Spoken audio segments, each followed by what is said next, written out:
नमः शिवाय गुरवे सच्चिदानन्दमूर्तये निष्प्रपञ्चाय शान्ताय निरालम्बाय तेजसे। हरिओम प्रभु जी।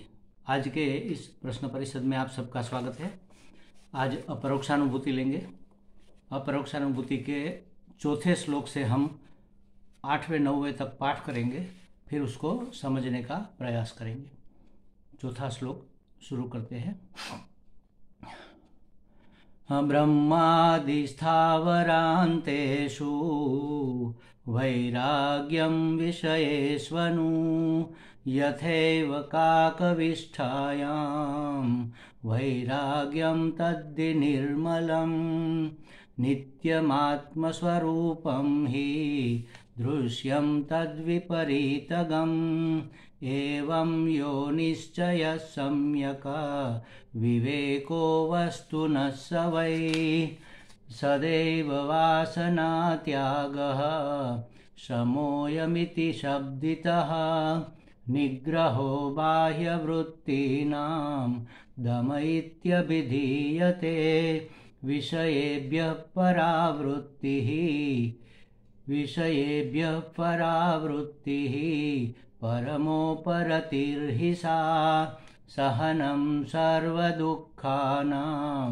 तितिक्षा सा शुभा मता निगमाचार्यवाक्येषु भक्तिश्रद्धेति विश्रुता चितैकाग्र्यं तु संलक्ष्ये समाधानमिति स्मृतम् संसारबन्धनिर्मुक्तः कथं मे स्यात् कदा विधे इति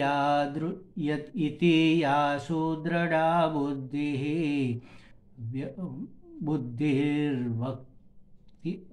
बुद्धिर्वक्त्वा सा मुमुक्षुता इति या सुदृढा बुद्धिः वक्तव्या सा मुमुक्षा। अब साधन की बात हो रही है। वास्तविक शांति, वास्तविक समाधान हमें कब मिलेगा? जब हम अपनी चित्त की इच्छाओं का, वासनाओं का आत्यंतिक निराकरण करेंगे, तब हमारा चित्त शांत होगा। शांति बाहर से लाने की नहीं है, अशांति अंदर से पैदा हुई है, तो अंदर की अशांति ही बाहर शांति उत्पन्न कर सकती है। बाहर चाहे कितनी भी शांति हो, लेकिन व्यक्ति के मन में अगर चित्त शांत नहीं है, मन में शांति नहीं है, तो उत्पात बना रहेगा, शांति का वह अनुभव नहीं कर पाएगा। तो कहते हैं कि वास्तविक समाधान कब मिलता है? यहाँ जो विवेक वैराग्य आदि साधन है, उन सब का विवेचन करके अंत में समाधान शब्द का अर्थघटन कर रहे हैं। पहले वैराग्य की बात कही। ब्रह्मादि स्थावरांतेषु वैराग्यम विषयेष्वनु।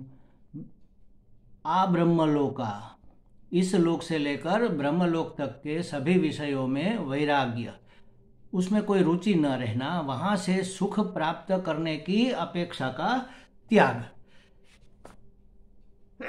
ओम ओम, ऐसी अपेक्षा ही न रहना, क्योंकि ओम, वहां सुख है ही नहीं विषयों में, ऐसी समझ को विवेक कहेंगे। विवेक उत्पन्न होगा तो फिर उसके प्रति कोई लगाव नहीं रहेगा, उसको वैराग्य कहेंगे।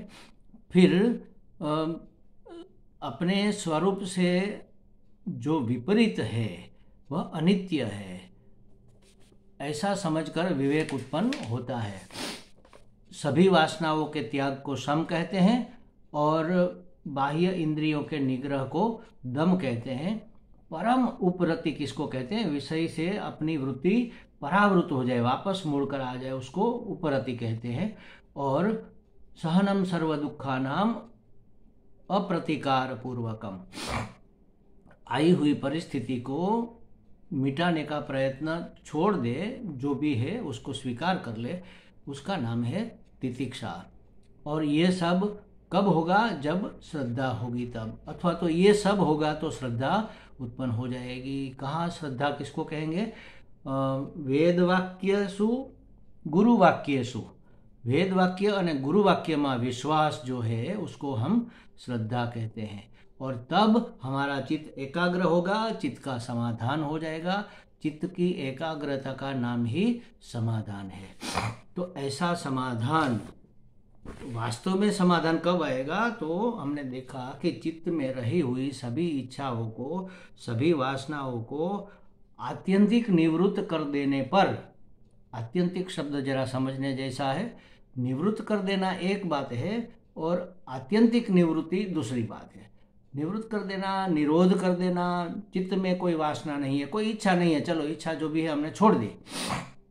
लेकिन हमने तो छोड़ दी, वो इच्छा हमें थोड़े ही छोड़ेगी, वो तो वापस आएगी, फिर से इच्छा होगी, थोड़े समय के बाद फिर से इच्छा जागृत होगी।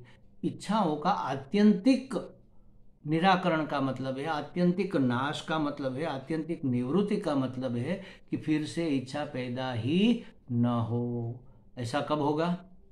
हम किसी चीज की इच्छा नहीं करेंगे, यह दृढ़ संकल्प किया, हमें नहीं चाहिए। शास्त्र कहते हैं कि इच्छा ही ये माया है, महाठगिनी है, वही हमें उलझन में डालती है, समस्याएं पैदा करती है। हम इच्छा नहीं करेंगे, नहीं किया, लेकिन इच्छा हमें नहीं छोड़ेगी, फिर से पैदा होगी। कब इच्छा का आत्यंतिक विनाश होगा, आत्यंतिक निवृत्ति कब होगी? जब हमें पता चलेगा इच्छा क्या होती है। हमें विषयों से सुख के प्राप्ति की इच्छा होती है। हर एक व्यक्ति को सिर्फ सुख चाहिए और कुछ नहीं चाहिए महाराज। मृत्यु भय में भी सुख नहीं है, इसलिए वह अमर होना चाहता है। अज्ञान में भी सुख नहीं है, इसलिए वह ज्ञानी होना चाहता है, सबोध रहना चाहता है, बोधपूर्ण रहना चाहता है। अंततो गत्वा हर एक मनुष्य को मात्र और मात्र आनंद ही चाहिए। और जब विवेक हो जाएगा कि विषयों में आनंद नहीं है, उसमें आनंद प्रदान करने की क्षमता भी नहीं है, क्योंकि वह नित्य नहीं है, और जो नित्य नहीं होता वह हमें नित्य आनंद दे नहीं सकता। आनंद भी हमें नित्य चाहिए, और दुख हमें बिल्कुल नहीं चाहिए। दुख की निवृत्ति करनी है। कैसी निवृत्ति? आत्यंतिक निवृत्ति, ऐसा जाए कि फिर वापस न आए। ये विवेक से होगा महाराज। विवेक करने से पता चलेगा कि संसार के, दुनिया के विषयों में, पदार्थों में सुख नाम की कोई वस्तु है नहीं, और सुख देने का सामर्थ्य भी उसमें नहीं है। कहीं और है, लेकिन यह विषय हमें वहाँ से खींचकर सुख ला देगा, तो ये सामर्थ्य भी किसी विषय, व्यक्ति, वस्तु, पदार्थ में नहीं है, किसी व्यक्ति में भी नहीं है। कोई हमें सुख दे नहीं सकता, क्योंकि उसके पास सुख है नहीं, और उसमें इतना सामर्थ्य भी नहीं है कि कहीं और से सुख लाकर हमें प्रदान करे। हमें लगता है कि विषयों में से सुख आ रहा है, कोई व्यक्ति हमें सुखी कर रहा है, यह हमारा अज्ञान है। जरा सोच विचार करने पर पता चलेगा कि अगर उसके पास सुख होता, उसका सुख स्वरूप होता, तो सदा ही वहाँ से सुख ही मिलता ना, दुख क्यों मिलता?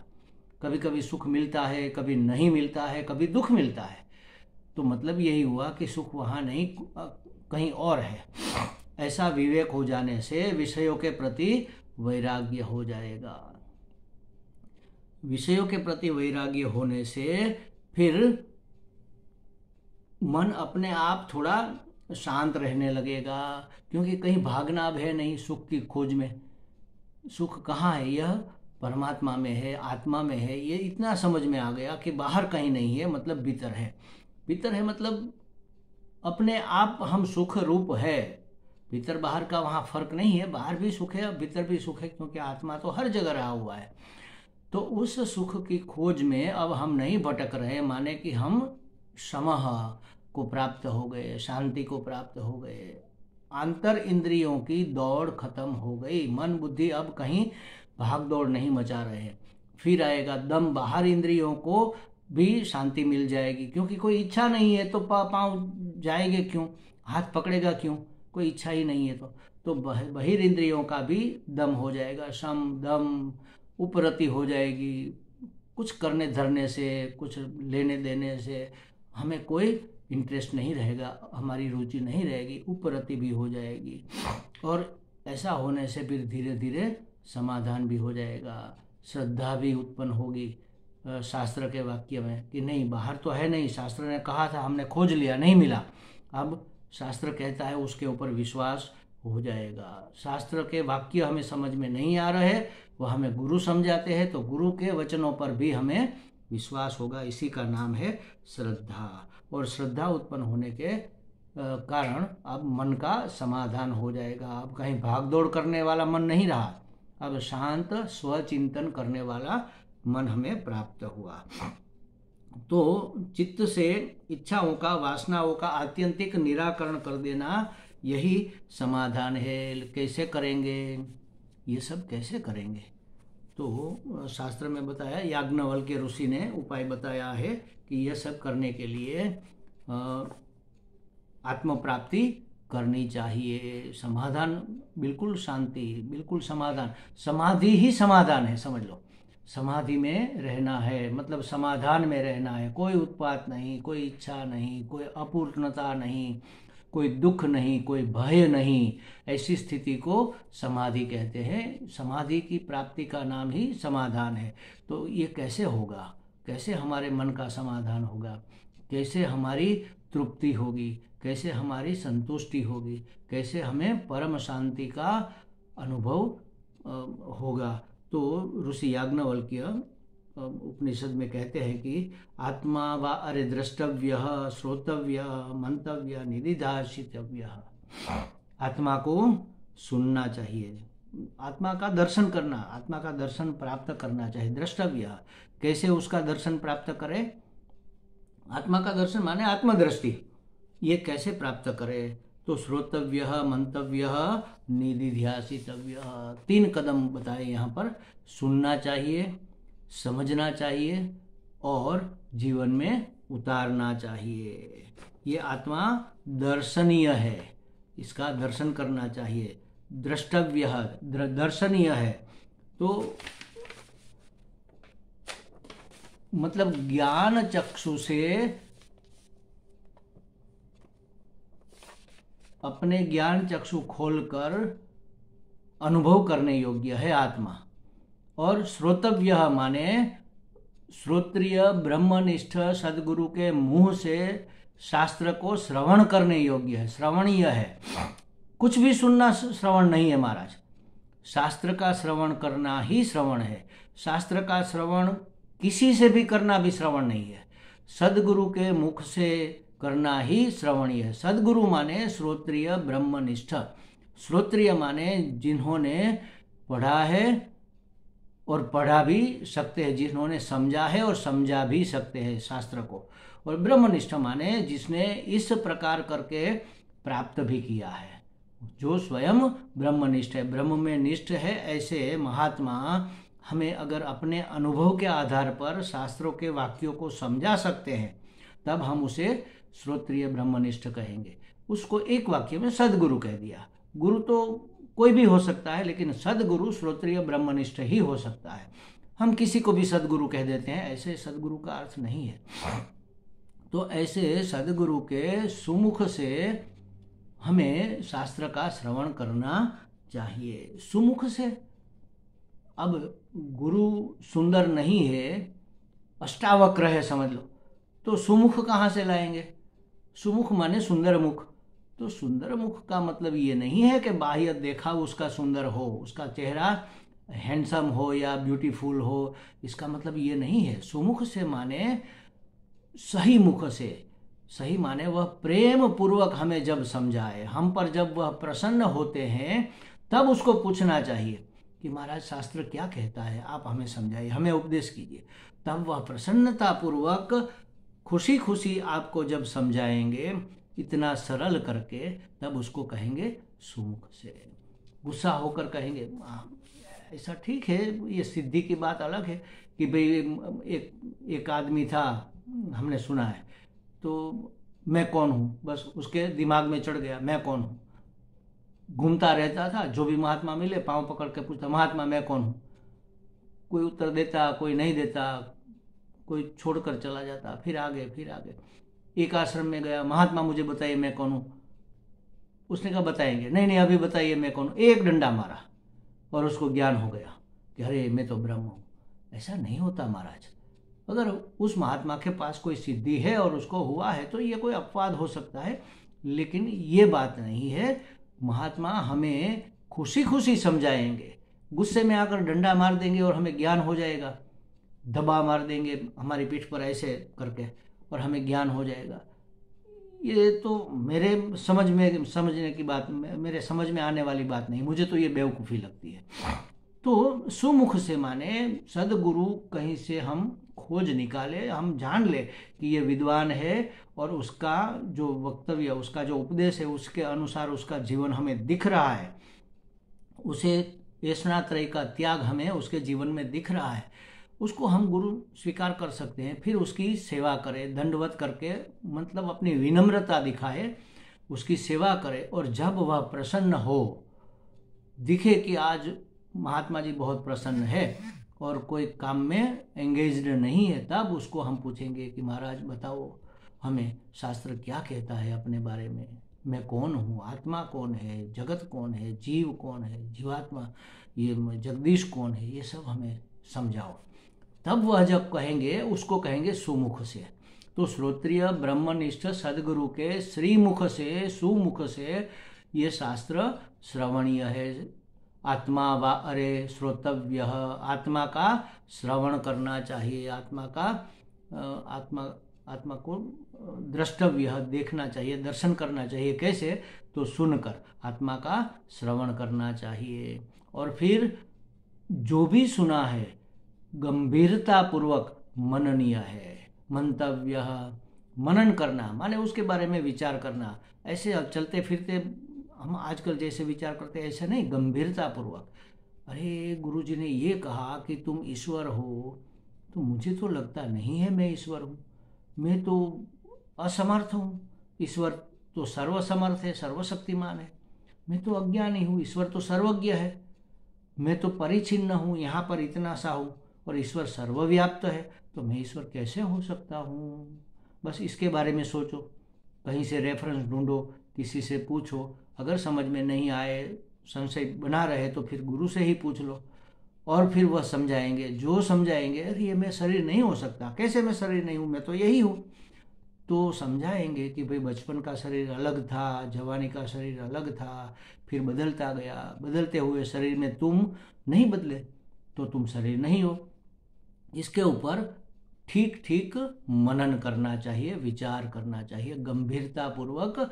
यह विषय मननीय है। आत्मा व अरे द्रष्टव्य, श्रोतव्य, मंतव्य और निधिध्यासितव्य।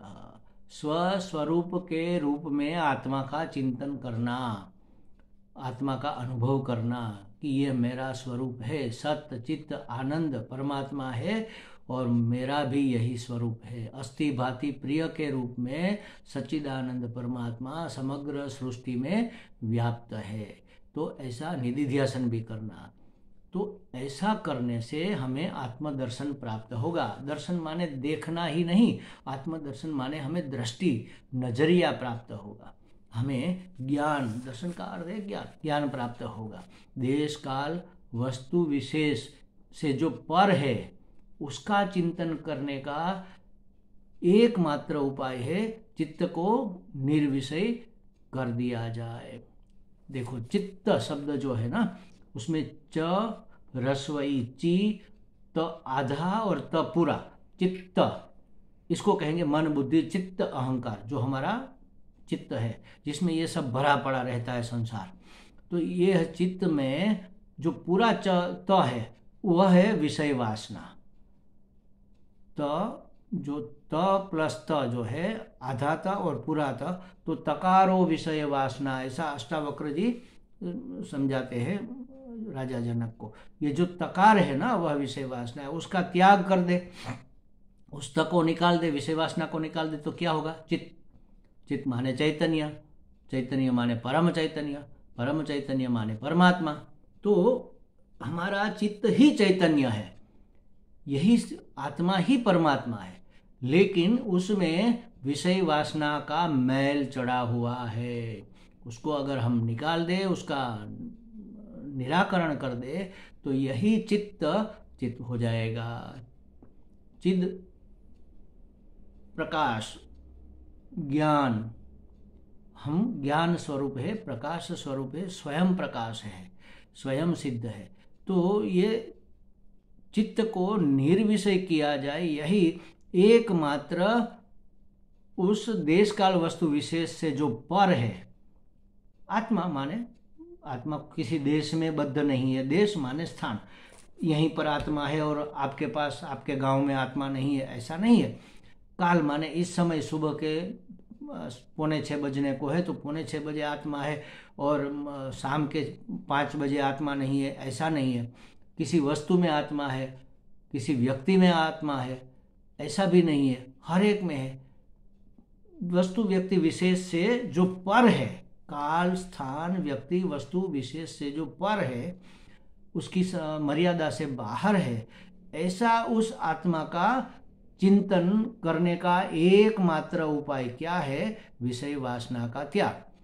चित्त जब निर्विषय हो जाएगा, विषयों का अचिंतन ही ब्रह्म का चिंतन है महाराज।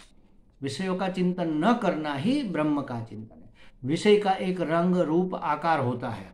जैसे हमने सोचा चलो अमरूद खाते हैं, तो अमरूद हमारे दिमाग में आया, उसका एक आकार आया, उसका एक रंग आया, उसका एक रूप आया, उसका एक स्वाद मन में याद आ गया कि अमरूद ऐसे होते हैं। पका अमरूद हमें बहुत पसंद है, वैसे नहीं है, ये तो उदाहरण के लिए कह रहे हैं। पका अमरूद हमें बहुत पसंद है, तो मन विषयाकार हो गया। अब किसी भी विषय का मन आकार धारण न करे, माने कि मन से सभी विषयों को हम विदा कर दे, तब मन का आकार कौन सा रहेगा? तब मन निराकार रहेगा। और ब्रह्म निर्गुण निराकार का नाम ब्रह्म है। तो विषयों का अचिंतन ही ब्रह्म का चिंतन हो जाएगा। ब्रह्म चिंतन करना माने कुछ करना नहीं है, कुछ करने की बात को छोड़ देना ही ब्रह्म चिंतन है। कहेंगे कि महाराज क्या कर रहे हैं? बस बैठे ब्रह्म चिंतन कर रहे हैं। ब्रह्म चिंतन कर रहे हैं माने क्या कर रहे हैं?